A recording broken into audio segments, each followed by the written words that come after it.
Video games, by definition, is an electronic game that involves interaction with the user interface to generate visual feedback on a video display device like a TV screen, computer monitor, or handheld device. Art. A visual object or experience consciously created through an expression of skill or imagination. Yet, we see many video games do that exact thing. While there are many arguments that video games cause violence, which they don't, there have been many discussions on video games being an art form. It has the same aspects as other works of art: visual representation, creative writing, music composition, and even acting and performing. Yet, we don't see video game as an art form.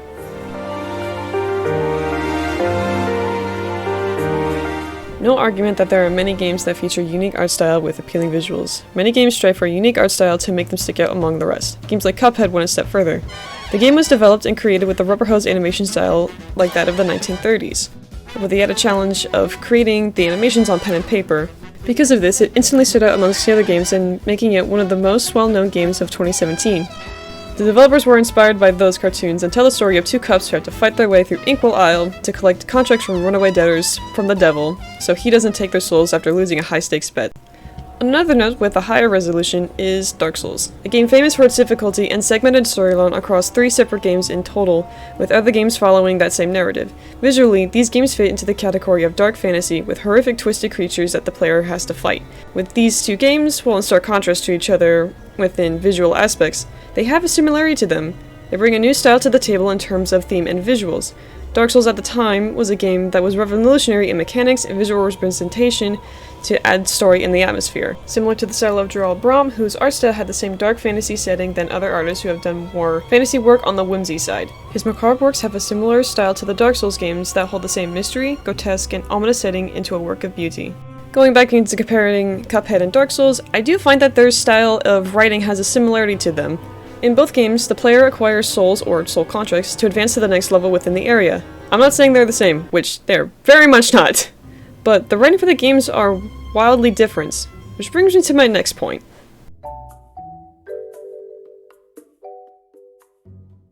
A classic piece of literature is Midsummer's Night's Dream by William Shakespeare. It follows the story of different subplots that take place in the realm of the fairies, one of Shakespeare's best works, and explores world building, character development, dialogue and interactions, and exploration of theme. But hey, guess what? Video games have that too! With the addition of interacting with the world itself, the characters that you meet, and the environment around you, which could possibly get you a different ending depending on what you do. For games such as Baldur's Gate 3 and Mass Effect, the writers took into account the routes that the players can make in the adventure. Like, if they kill a certain character, or they explore a different area, the player gets something different. These can also be stories that we haven't heard of before.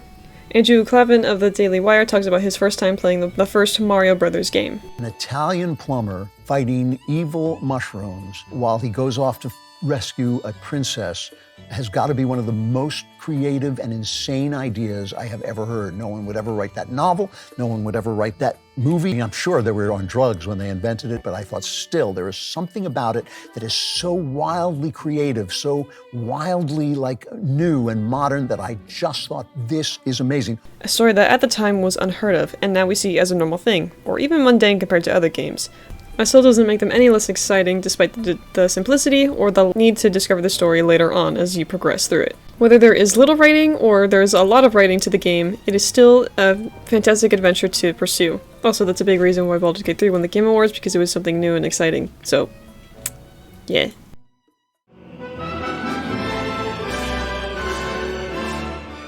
We've all heard video game soundtracks before. Some are pretty sweet and some are, well, you get the point. There are musical composers that are well known for their music that we still listen to today. Bach, Beethoven, Schubert, Mozart, Chopin, all brilliant composers with music that we still listen to today. Beethoven's Moonlight Sonata was made during a part of his life where he was faced with emotional turmoil. He turned that pain into a beautiful piece of work that is his most well-known song that we listen to today. Slap a song on a scene and you get something either very eerie or very emotional. Music is a vital part for video games to set the mood and setting that for the scene and the end product that the developers want. We don't want a boss fight with a lullaby song in the back, and we don't want a calm scene with battle music. It doesn't fit, but it does change how we feel about the scene. Music being one of the many art forms we practice through Composing and performing is a vital aspect to video games. Most video game soundtracks are more orchestral than digital in terms of production. Developers will work with orchestras to create the scores of music for scenes and even character themes with variations to fit the scene of the story.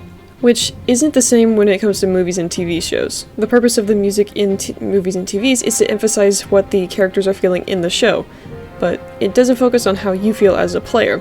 Video game music is made to enhance and create immersion for you as a player. It makes you a part of the scene and a part of the emotion that is going on, including you into what is happening instead of just being an observer on the side. Which is why music in video games is so incredibly important.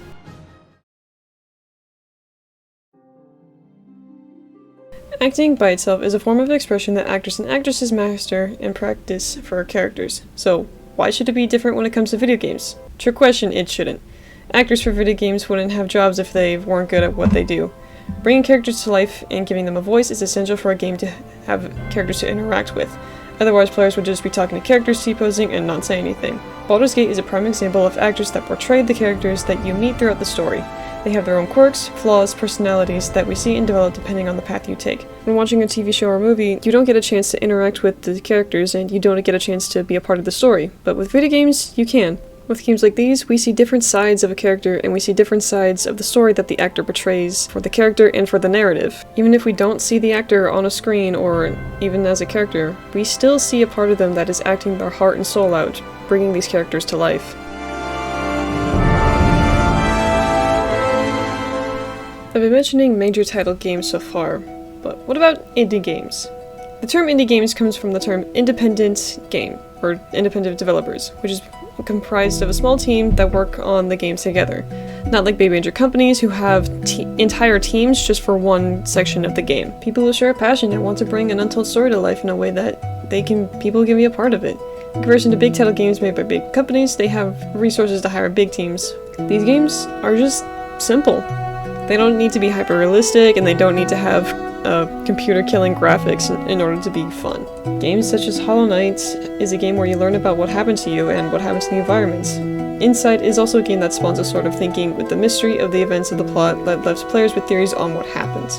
Indie games are like the equivalent of a passion projects that people come together and just have fun with. They're art pieces in their own way, and they don't need to have overcomplicated stories or thousands of characters to interact with. They can just be as simple as making potions or as simple as making hummus. But they still compel people to play them. Why? Because of their uniqueness, because of their style, because of just their presentation.